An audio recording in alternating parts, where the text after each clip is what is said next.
سلام و احترام. بسم الله الرحمن الرحیم. چند توصیه. یک، حتما دستورالعمل بهداشتی رو رعایت بکنید.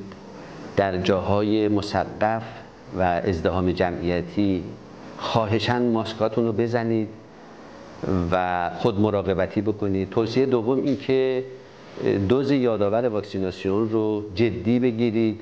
اونهایی که جامانده واکسیناسیون هستن شروع کنن واکسن هاشون رو بزنن.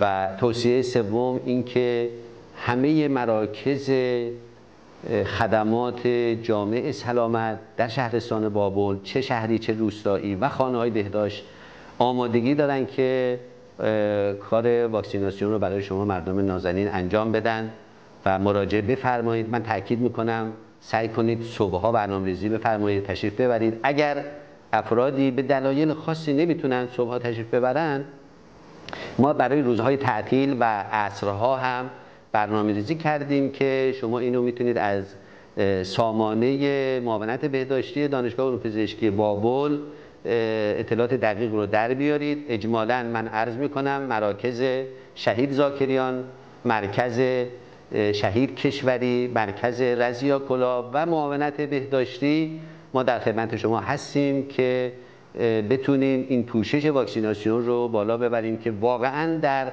کاهش بیماری‌ها به لحاظ علمی ثابت شده که تأثیر بسزایی داره. خیلی متشکرم از اینکه با خادمین خودتون همکاری میکنید.